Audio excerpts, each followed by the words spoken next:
I'd like to welcome everyone to another BUCC event. The BUCC is one of the more active chambers in Ukraine. We've held the largest event ever held in Ukraine by a chamber, the Black Sea Economic Forum.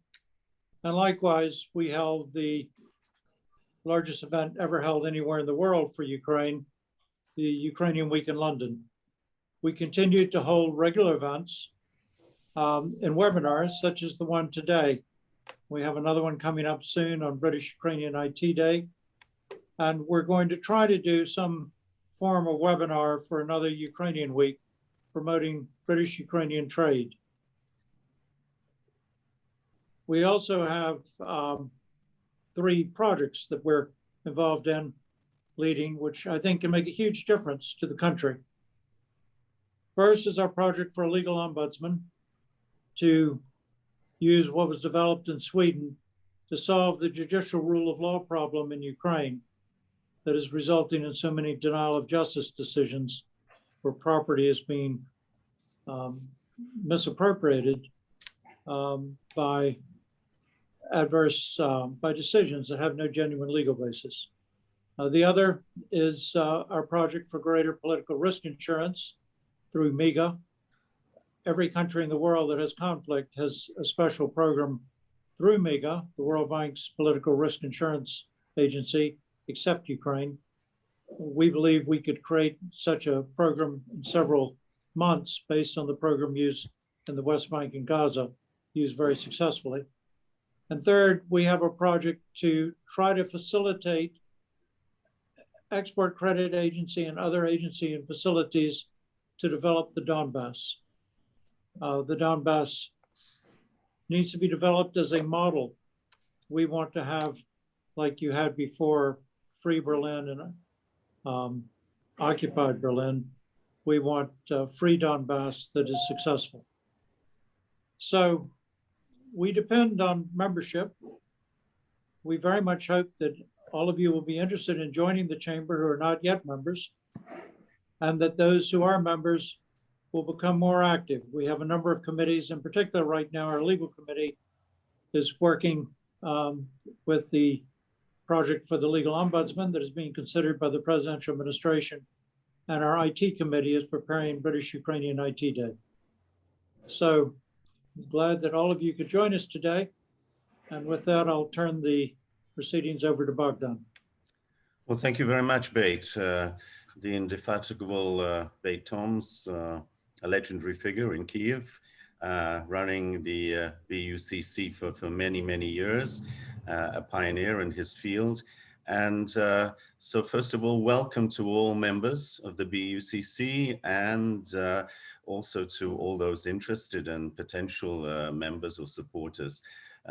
We have many very interesting events, as you've just heard, and we find ourselves at a very interesting period yet again in Ukraine's current history, not only with the challenges in the international sphere and the war still going on in the East, but this moment of decisions as to priorities, as to strategies for the future. And personally, I must say that as a Ukrainian, as a Brit who is of Ukrainian origin and was born in Britain, I'm very proud that Britain has taken such an active role in supporting Ukraine, particularly noticeably in the post-Brexit period, and that there is this bilateral strategic partnership agreement, the first, I think, as far as Ukraine is concerned. So I think Britain offers strong support and, shall we say, is a very positive example in the international arena as to what true friendship and true, shall we say, alliance means in practice, not just in words. Anyway, today we're supposed to be discussing with 2 key figures responsible for trade, business, economic ties. Mr. Peter Wickenden, who's the outgoing figure, and more about him when he becomes available. Not actually outgoing. He's going to continue as first secretary. Oh, I'm sorry. I understood. Mea culpa. Okay, please don't behead He me had for that. multiple jobs. Now he's going to be focused on his role as First Secretary of the Embassy, as the man responsible for energy, and also understand the man responsible for implementation in the naval area. As you know, Britain is financing the Right, rebuilding right. of the Ukrainian Navy. That's very important. Okay, to our audience and participants, I encourage you to put down your questions in the format available in this link up in this webinar. We'll try to deal with them because we're going to try and devote as much attention as possible to your questions rather than shall we say, resort to monologues. So that's one thing. Secondly, I want to emphasize that we already have a few questions, so we will obviously start off with them. Well, so as not to, shall we say, it's not a question of wasting time, but so as to get the ball moving, as it were. We'll change the order of the speakers. Mr. Dominic Lyons is already sitting there ready to talk to us. I've been very impressed by his CV. He's been the head of the business intelligence at the Department for International Trade, DIT. He's just told me that he's come from Shanghai, where he was posted until being deployed in Kyiv, if I'm right. And as I mentioned to him, I think it also suggests that London certainly is taking Ukraine quite seriously in the scheme of things, which is a good sign. I could go on and on about his various achievements and the posts that he's held, but let's just say it's a very impressive CV. And he's joining us in Kyiv as the new Director of Trade and Investment at the British Embassy. So Dominic, over to you. Please tell us in a few words about yourself and what your immediate plans are in the context of what already has been achieved and is ongoing. Sure. Thanks, Bogdan. Thanks, Bate. Really nice to meet you both for the first time, and also great to be here in Kiev. Just to give a quick introduction, I've only been here for maybe just over a week, and as you say, I came from Shanghai, where I was also working for the Department for International Trade. So my previous role in China was looking at the business environment, looking at market access issues, looking at how we can resolve those and make the business environment in China a more friendly one for UK companies to come into. So I come with a bit of a track record of DIT work, working in an overseas role on the market access and business environment side, but also, of course, on trade promotion and working to understand what the opportunities are for UK companies around the world, but specifically now, of course, in Ukraine. Before that, I've worked in the Department for International Trade since, well, for over 15 years, since before it was formed. I worked for the UK Trade and Investment before that, in a variety of different roles, both on the trade and investment side. So most of my career has been spent on trade and investment, with the past few years spent in an overseas capacity. I should say also that I'm really excited to be here in Ukraine. You rightfully indicated that the department is looking to add additional resource, which is effectively what I am. Peter is going to be remaining at the embassy and working on energy and defence, as you've said. I will be looking at all other sectors and leading the trade and investment team, with whom some of you, I hope, are already familiar. So yeah, the department sees this as an opportunity, and I suppose the recognition that additional resource is required in Ukraine is on the back of the strategic partnership agreement, and I suppose also looking at the direction of travel in Ukraine as being one of forward momentum, where we see an awful lot of opportunity for UK companies going forward. So we'll be looking at the sectors that we've already been covering over the past few years, and that Peter's been working on very well, but we'll also be looking for new opportunities and new sectors that we can open up. I'll probably stop there because I think Peter is probably going to say a few words. I don't know if you've managed to get him on the line, but I know he wanted to say a few words and give a presentation. I'll finish by saying that I'm really keen to work with the British-Ukrainian Chamber of Commerce. One of my roles in Shanghai was as the bridge effectively with the British Chamber of Commerce there. We found that relationship worked very well. The membership was able to access information from the consulate in Shanghai very well, and we had a really solid and strong partnership. I'm hoping that we can continue the good work that's happened already and build an equally strong and build on the partnership that already exists. I'd be happy to make myself available to the British Ukrainian Chamber, and I look forward to establishing that relationship going forward. So thank you everybody for having me so early on in my in my new role here. Look forward to working with you. Okay, thanks very much for these opening remarks, Dominic. I hope Peter is on board or is going to join us shortly. I understand there have been some technical difficulties in getting him on the screen here. Is he available yet? Can you tell me, my colleagues from Bucc? No? Okay, well look, we do have a few questions, but we obviously want Peter to be present. I would encourage those of you who are watching, and I see we have about 70 participants at the moment, to jot down your questions to me so that I can share them. But Dominic, I'm going to ask you to hold the microphone for a bit longer. Just give us your thoughts as a well-informed British specialist in this particular sphere. You've just arrived in Kyiv, you've been in Shanghai, but obviously you're in constant contact with your colleagues in London. What sort of image in the business and investment world does Ukraine have in 2021? Has it improved? Are there still difficulties?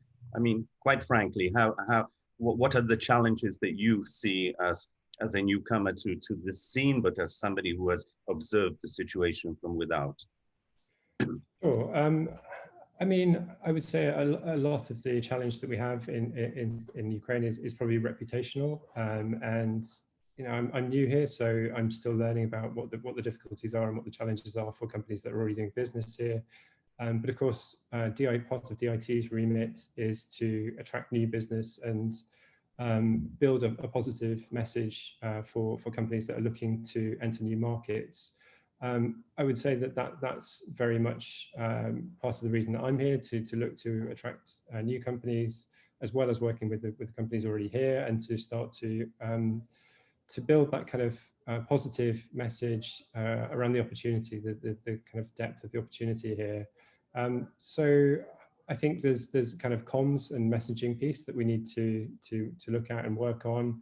And I'm also keen that we look beyond the sectors that we've already identified. I know there are some strengths and some sectors that we've already been working, like healthcare, like defense, energy, fintech, food and drink to an extent.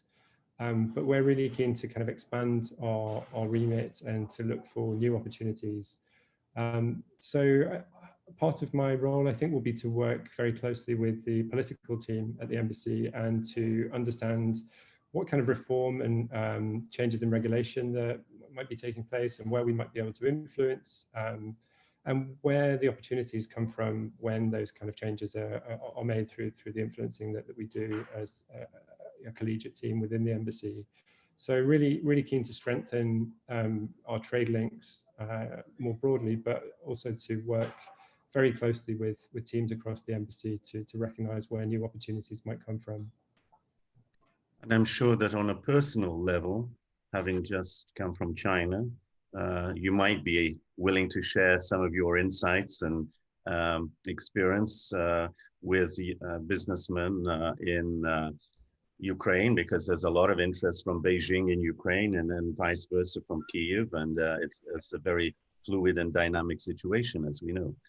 Yeah, well, I mean, look, China is a really difficult market for a number of reasons for UK companies, and quite a challenging place to do business for companies that are new to market. For sure, it's not only from a distance perspective, but from a very different way of running things in a different regulatory regime. And I think Ukraine comparatively is probably an easier, closer, and there's more in the way of immediate opportunity for UK businesses. So the comparative piece is quite interesting to consider. And of course, the relationship between Ukraine and China is also an interesting one to look at as well.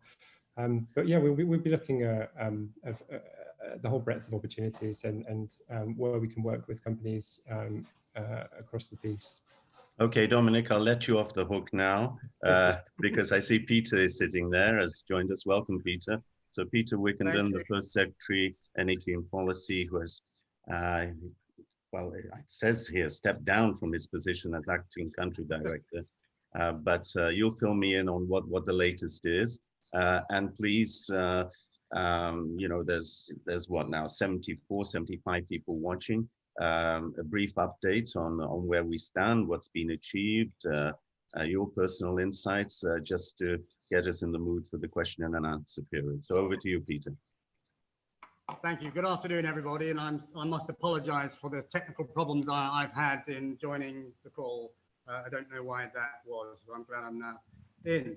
So yes, perhaps I'll just start by explaining about some developments in our Department of International Trade team in the British Embassy here in Kyiv, of which I have been the director until now. The bad news, I suppose, is that Department of International Trade in London, like most departments in the British government at the moment, is facing quite significant budget cuts because of the enormous cost of paying for the response to COVID-19 pandemic. The good news, though, is that our team here in the embassy is actually got more money to take on more and more senior staff. And this money was approved before the pandemic broke out, and we managed to keep that money.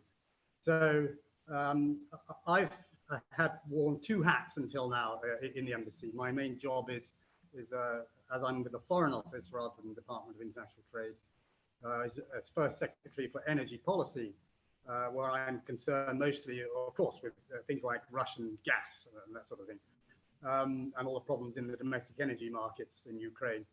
But I've also, until now, been director of the Ukraine DIT team.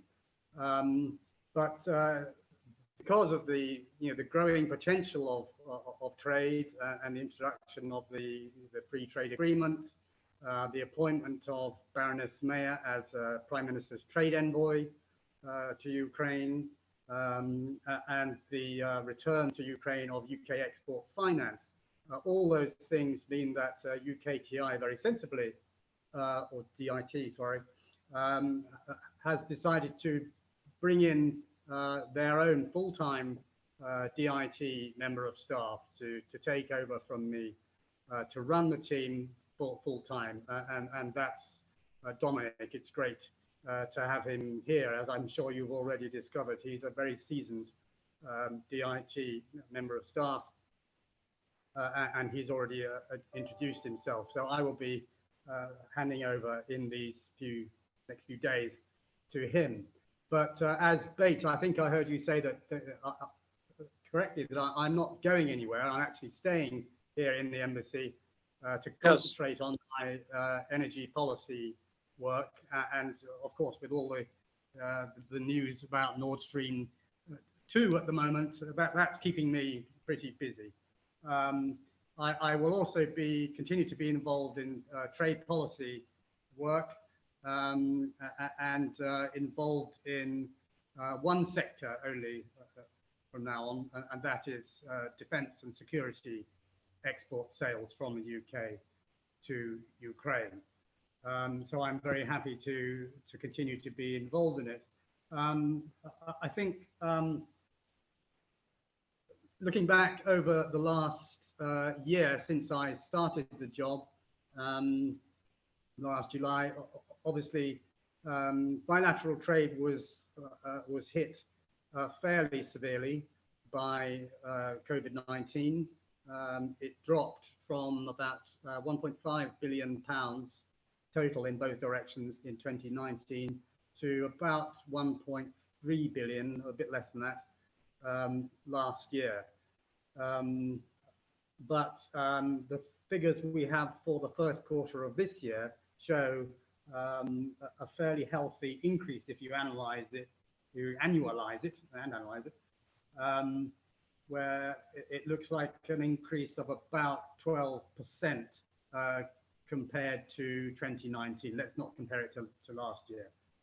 And our top exports to Ukraine continue to be, number one is vehicles. That's not just cars, the likes of Jaguar, Land Rover, and Range Rover, and so on.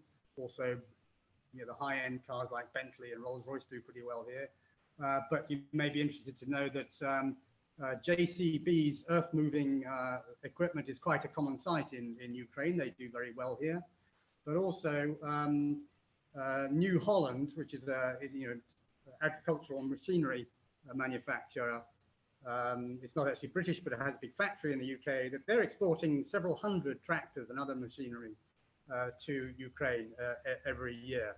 So all together, that makes up the sort of vehicles sector. Then you have number two is pharmaceuticals. Obviously, the two big pharmaceutical companies, GSK and AstraZeneca, doing very well. And after that, you have sort of miscellaneous industrial chemicals, aircraft and aircraft parts, electrical machinery and equipment, and mineral fuels and oils.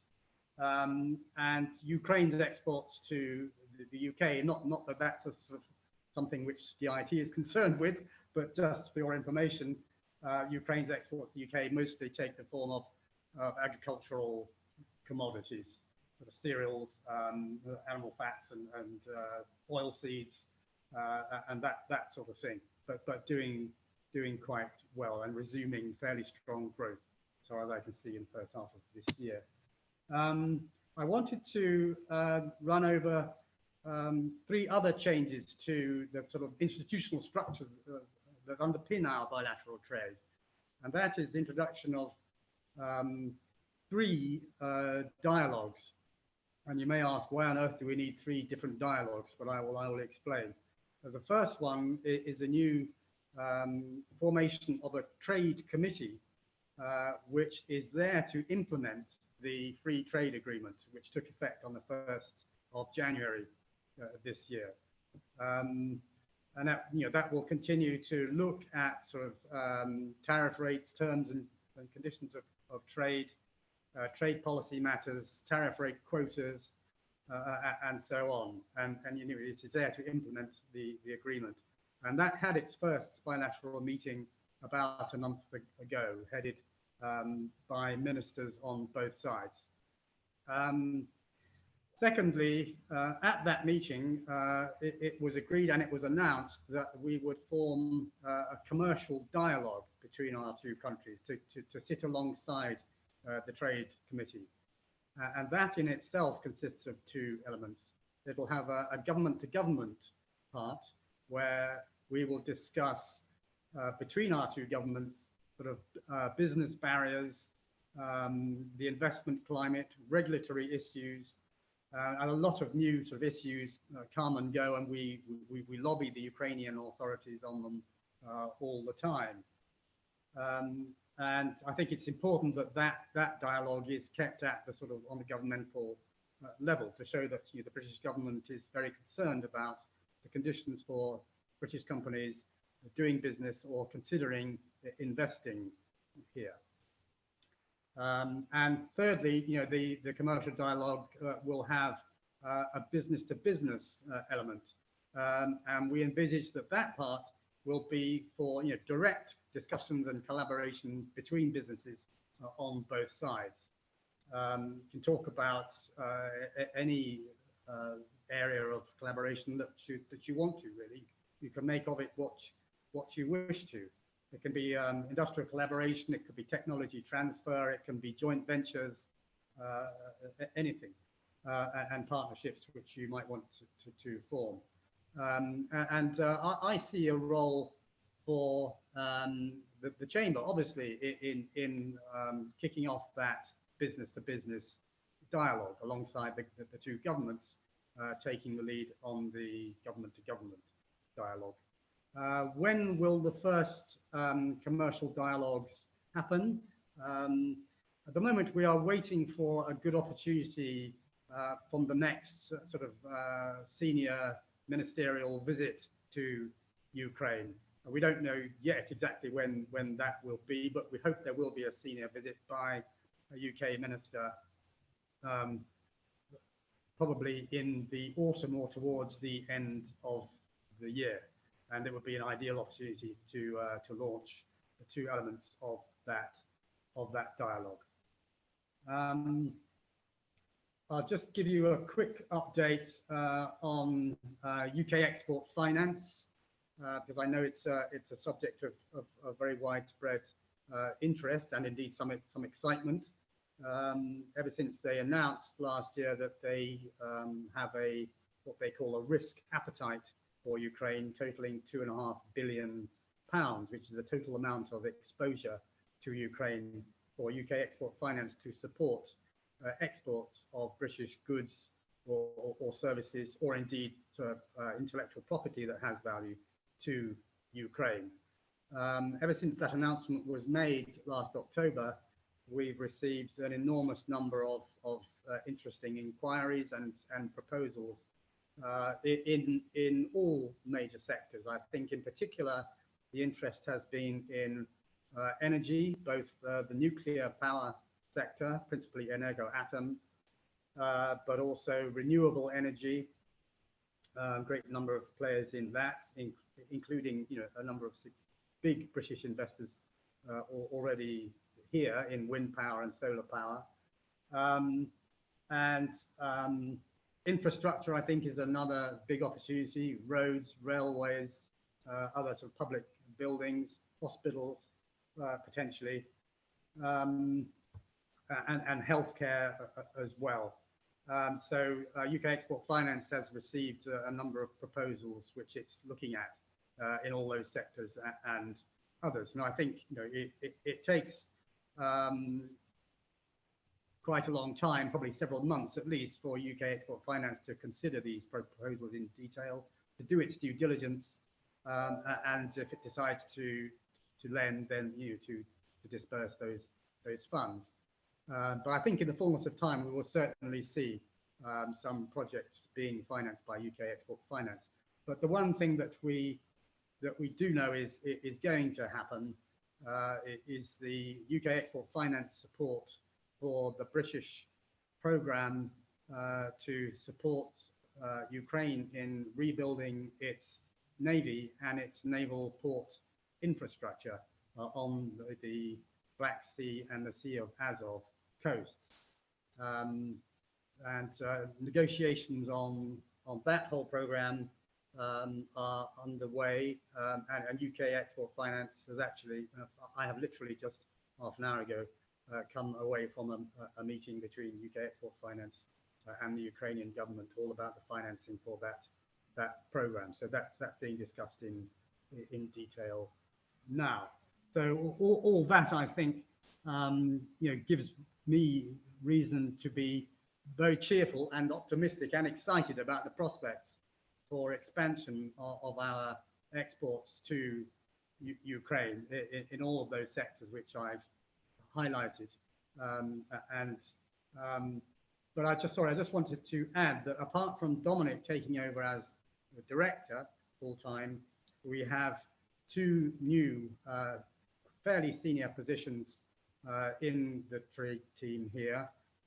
One will be focusing on the opportunity in the agriculture and agri-tech sector, and that's my colleague Ivan Trotsenko. Unfortunately, he's not so well today, and so he can't present at this webinar, but he's doing that job.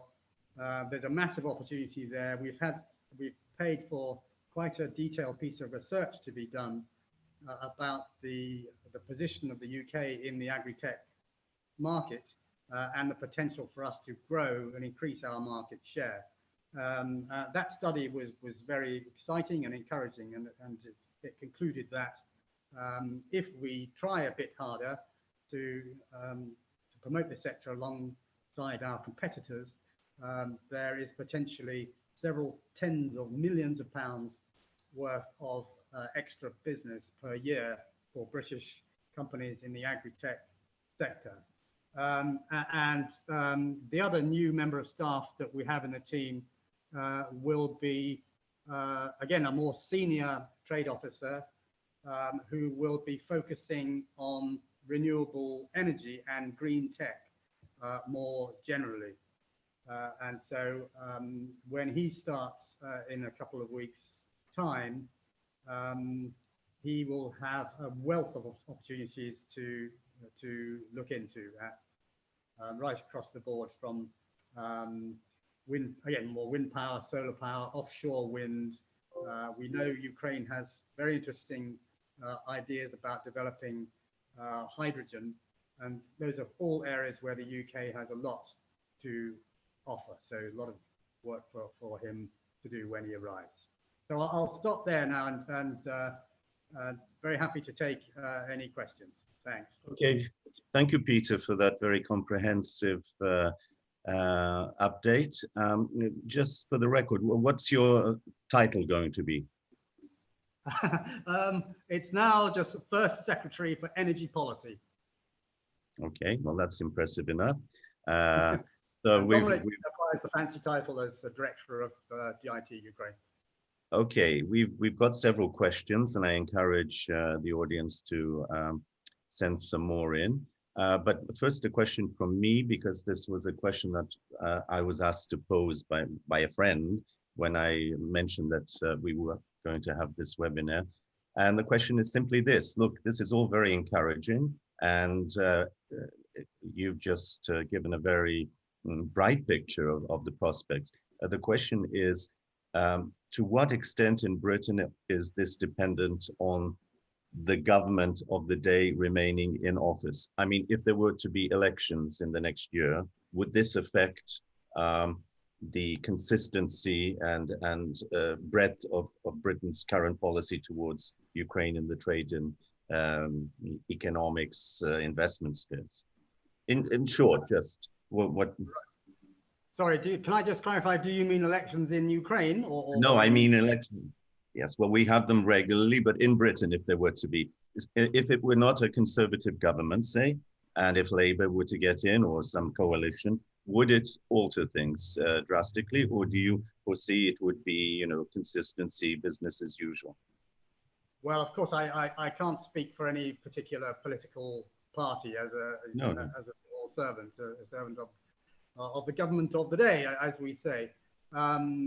But I think, well, there is no general election scheduled in the next couple of years in the UK.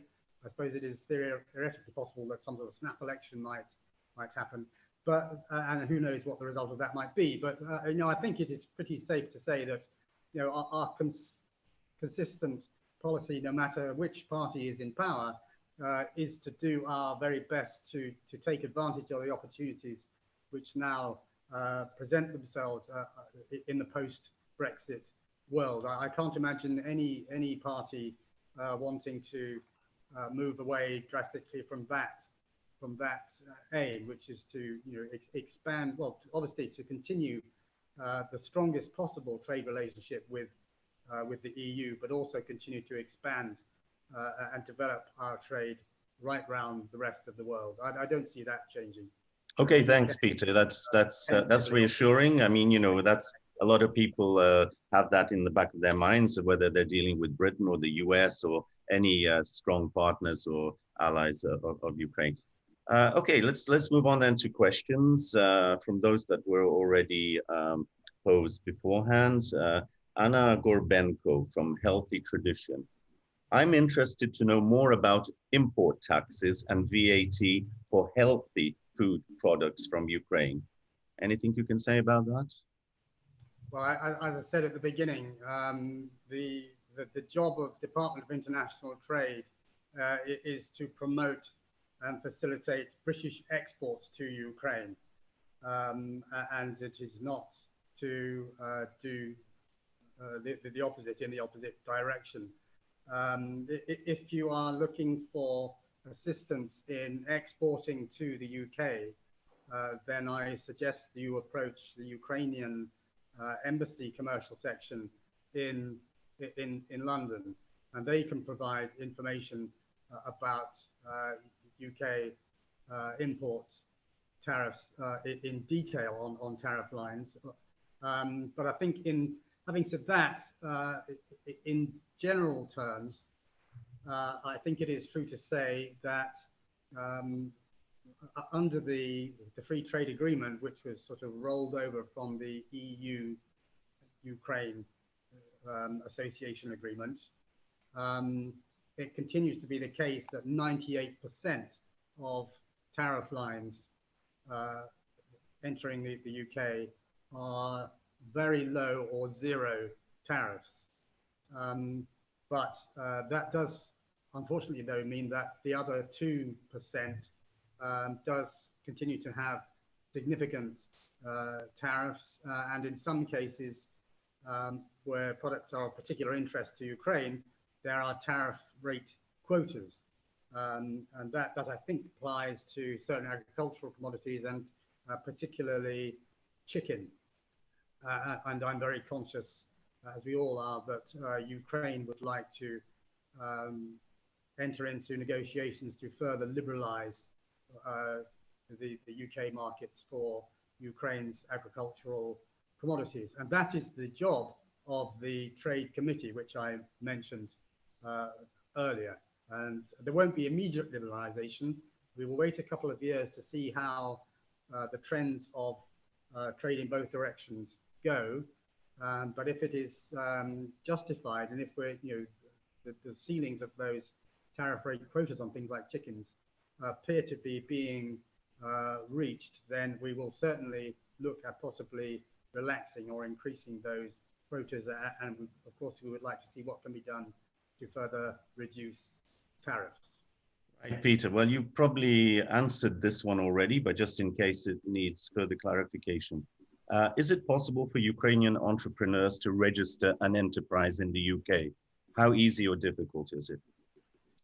As I understand it, it's very easy. It can be done, I think, in a matter of a day, if not, it is not less, as far as I'm aware. Right. We have a question here from Baku, from Azerbaijan. In which way, by which mechanism do disputes arising between Ukrainian and UK companies are resolved? In which way are they resolved, right? And has LCIA as an arbitration institution a preferable role or place in the order of, to recourse? Well, I think that inevitably and unfortunately, the disputes do arise between Ukrainian and British companies, and equally between British companies and the Ukrainian authorities. There are lots of different ways of resolving them. Obviously, they can try to resolve it by themselves, by means of engaging lawyers and things. They can, if that doesn't work or arbitration doesn't work, then they can resort to litigation. I think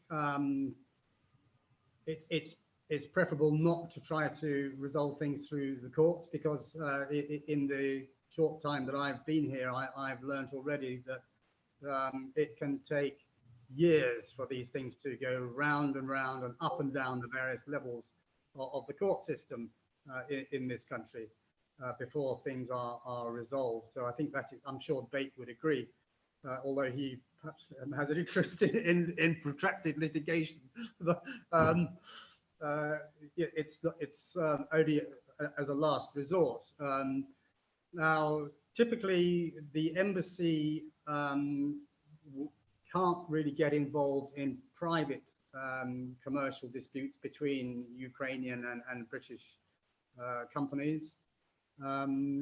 We do get involved, though, when it's a British company which has got some sort of a dispute with Ukrainian government organizations, where, again, we won't necessarily take sides, in fact, but we do often urge the authorities to see that these things are resolved speedily and not dragged out. We can, on occasion, appear as an observer in the back of a court. Again, we're not allowed to speak, but sometimes it helps to send a certain signal to the judges that the British government is concerned about a particular case. That has been effective from Okay, Peter, some other questions, follow up, catch your breath for a second. So Irina Zdorevska asks, and I think this has already been addressed, can you please kindly specify who will be the person in charge for renewables, green tech, if you know or can share already? Thank you. I'm afraid that person hasn't started. He hasn't joined us yet. He's just going through the various bits of paperwork before he can join us. So I think I can't tell you his name yet. But if you already have a proposal or a something you want to talk to us about in that sector, then I think in the first instance, do by all means send an email to Dominic and he can look at it before this specialist officer starts work in a few weeks' time. Okay, we're getting a lot of questions all of a sudden. Do you see UK banking establishing a presence in Ukraine? Well, yeah, it puzzles me somewhat that, as far as I'm aware, there are no UK banks here yet. Plenty of French banks and other things, but I'm afraid I simply don't know. And you would need to ask the UK banks themselves how they view the market here. I really couldn't speak for them. All right. Are there any considerations regarding potential relocation of UK companies from China to Ukraine or the broader region? That's a very interesting question and something I thought about actually, because Dominic mentioned earlier that he was in China until now. And I've also spent time in China. I was in Shanghai too, same as Dominic, strangely enough. And there is an enormous amount. There are several thousand British companies which have invested in China. I think between 3,000 and 5,000, if I remember rightly. And it's an interesting question whether any of them might be thinking about transferring their investments from China to other countries, in possibly including Ukraine. I think the answer is that it's really for Ukraine to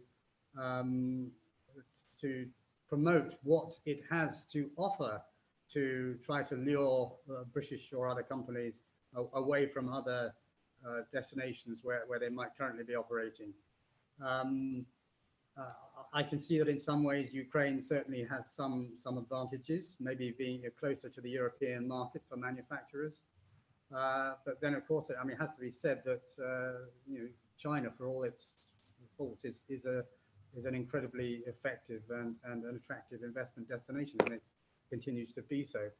So, I mean, I have heard of a couple of cases where Ukraine has succeeded in persuading companies to shift from other places in Europe I was in Venezia recently, and I noticed that in the industrial park there, the Austrian sports manufacturer head has set up a factory in Venezia, which is being shifted from the Czech Republic, for example.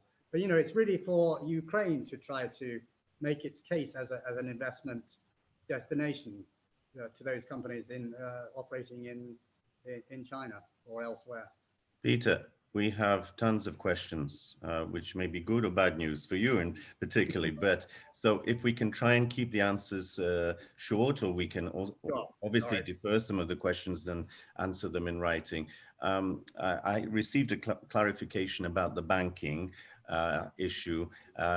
There's more interest in, is it possible for a Ukrainian bank to open in London to assist in international trade rather than the other way around? Again, I don't see why not. I mean, there are, I think, about 550 international banks operating in the city of London. And if there aren't already any Ukrainian ones there, then I don't see why they would not be welcome to set up there.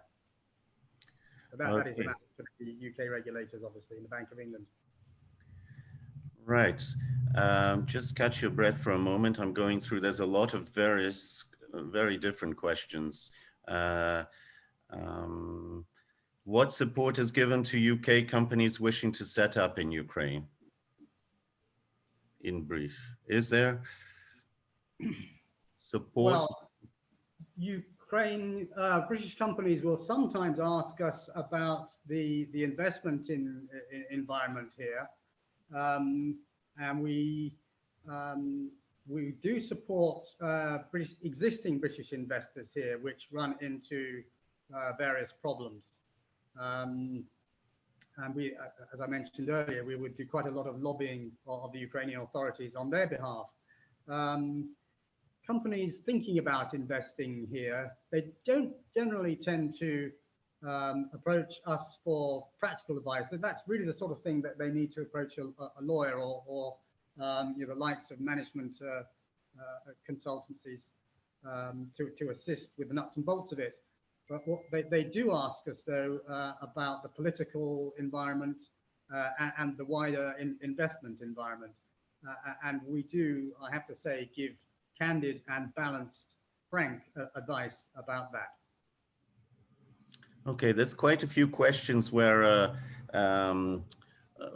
companies or representatives are proposing their cooperation or interest in further information. I guess these are better passed on to you rather than you try to answer them in shorthand here. Sorry, can I just add something to Peter's? Yes, please do. Go ahead. Support for UK companies looking to Ukraine. So I mean, I've mentioned already that I've just come from Shanghai, where we'd just launched the Enhanced International Support Service, which was a service that's been set up, designed to provide support for SMEs in particular looking to enter China, but we're rolling out globally. And I believe, I'm not sure at what stage this is out for Ukraine yet, but I believe that we'll be also rolling that same program out here imminently. So that would be designed to give a short few hours worth of immediate advice and response to immediate questions that companies, SMEs have, followed by linking those companies to legal firms, to financial firms, to specialist advice where needed further down the line. So that's a program that I think will be made available soon in Ukraine, and we'll look forward to announcing that when it comes out. Peter might know more about the timelines of that.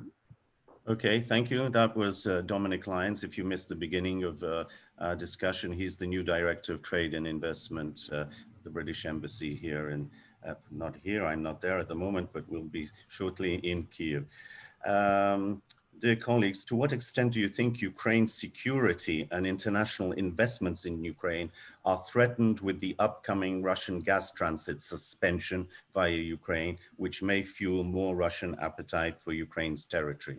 That's an easy one for the two of you. Yes, thank you. I think I would decline to comment on sort of security issues. It's really beyond my remit.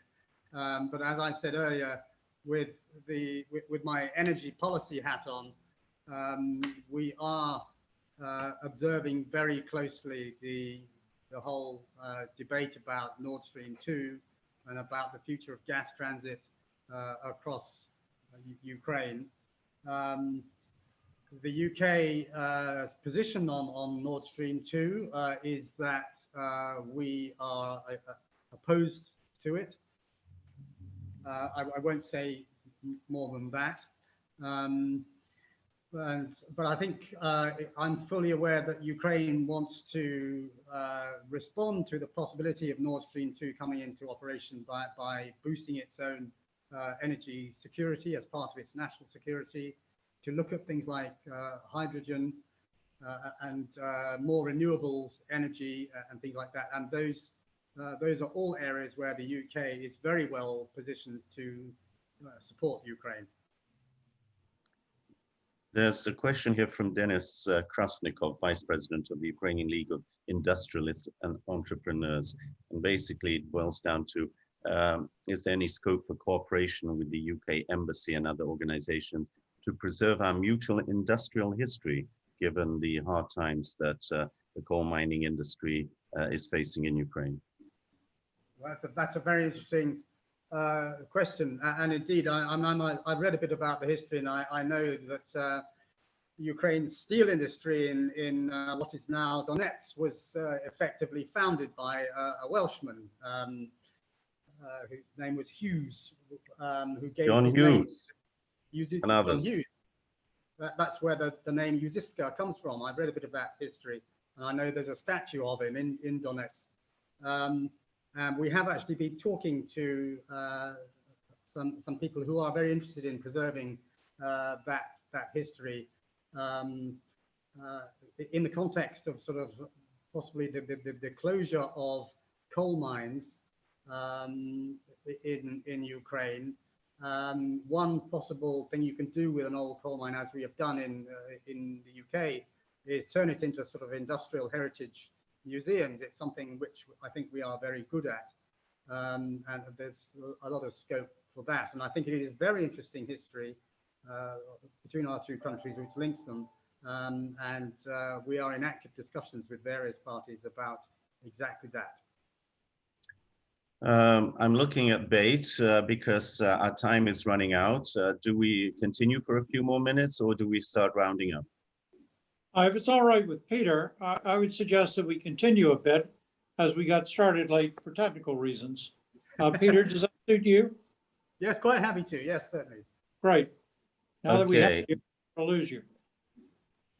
Right. Look, there's one question here from Vera Kuznetsova from the Ukrainian Chamber of Commerce and Industry. Could you please advise where it is possible to get detailed information about the UKEF credit facility for trade and related investment with Ukraine, and how one goes about applying for it? Yes, as a matter of fact, there are teams from UK Export Finance here in Kyiv today. But yes, if you send us an email, we can send you the link to UK Export Finance's website, where you can see exactly what it does and what its offer is, and then you can if what you've got in mind involves British exports of goods and services to Ukraine, then that's something. If you have a concrete proposal to put to UK Export Finance, then you can do that through the links on their website. So again, I would start by sending an email to Dominic. Perhaps Dominic could enter his email address into the chat, if that's possible. Okay. Is an IT day planned? If so, when? What UK businesses are likely to be represented? How can we, as a Ukrainian company, present our technology and expertise to UK partners? I'm not aware that there is an IT day plan. Not on our side. I mean, it may be that the Ukrainian Embassy in London is considering I something in think that I sector. think they picked up on my comment that the British-Ukrainian Chamber gives a British-Ukrainian IT Day. And we'll be contacting the embassy on that. We gave a very large one at the EBRD a couple of years ago and a webinar more recently. So, so at least from the chamber's standpoint, just get in touch with the chamber. We can tell people when that will be, and they can join our IT committee if they would like to be involved. Okay, thanks, Okay. mate. I hope that the embassy will participate in that. Certainly, if you'd like to tell us more about what that event consists of, certainly happy to discuss it. Great. Question here about environmental protection. What are your thoughts about the challenges or the issues of agricultural contamination, for example, pesticide spray drift? We understand there is a market for spray nozzles that reduce drift from pesticide applications. That's all it says. That's a market in Ukraine or in the UK? Simon Nichols. Sounds English. Right. Well, if that's yes, I think that is one of the UK sort of agri-tech products, which I'm sure we can and are offering to Ukraine. I think we will have. It's a pity that Ivan isn't able to join the call today because he's not well, but he is leading on all this, and we have a series of events coming up over the next few months where we will be promoting different subsectors of agricultural technology in Ukraine. So that's something maybe for your company to get involved with. Well, look, I see that the rest of the questions are fairly detailed and are related to specific companies and their interests. And they're asking for the nitty gritty, you know, what roadblocks there are, what laws they have to take into account. So I guess these questions are best passed on to you in writing, and then, you know, you may want to reply to them. So I will start asking you to sum up, as it were. You've done that more or less in your opening remarks, but you've presented, Peter, a fairly optimistic view, one which is very much in line with Britain's, I would say, not renewed, but upgraded concern for Ukraine, certainly in the post-Brexit period and in the context of the strategic partnership agreement. What are the main challenges that you see and opportunities in the next year or two ahead, directly ahead of us? I think in terms of challenges, it's tackling new sort of regulatory or business environment type sort of issues which continue to come up all the time. And as I said earlier, which we lobby all the time. Perhaps the most recent example would be the proposal to add an excise tax to renewable energy producers, on top of all the issues which we already know about with the payment of, or non-payment of the feed-in tariff, on which again we together with lots of other embassies we lobby at the very highest level. Another example would be a proposal to regulate the prices of fuel at petrol stations, which we are very concerned about, or certain British companies in that sector are very concerned about. On the other hand, there's been some progress with other business environment issues, particularly concerning the behavior of the Anti-Monopoly Committee, which over the last few years has accused international investors, including British ones, of anti-competitive behavior. In a recent, very interesting case, the Anti-Monopoly Commission has been struck down by the Supreme Court, which is very good news. And the Supreme Court found in favor of international investors, including British ones, and that judgment, as I understand it, is not possible to appeal against. So that was very, very good news. I think on opportunities, I would say that we see big opportunities in food and drink in particular. And that's where, again, we have worked very hard over the last few months to break down some market barriers, particularly for British fish and seafood and chicken and other agricultural commodities, where we have resolved problems on export health certificates with the authorities here. So those, if you're wealthy enough to go shopping in shops like Good Wine, which I'm not, you will see there is a fantastic Scottish fresh salmon in there now. Now that's now coming in by air freight several times a week. And that is because we've resolved a problem with the export health certificate. And so we will now turn to look at potentially doing a certificate on lamb, I think is the next thing. The big opportunities there. So, I mean, as you know, the UK fisheries industry has encountered big problems since Brexit in its traditional markets in the EU. And I won't comment further on that, but we do think that the fish market here seems to be heavily dominated by Norwegian producers or Scandinavian ones, and I think that there's a big opportunity for the UK, particularly, fantastic Scottish salmon, which is already here. So please try it and buy it. Thank you, Peter. Okay, look, plenty of other questions, but as I say, we'll ask the office to pass these on to you.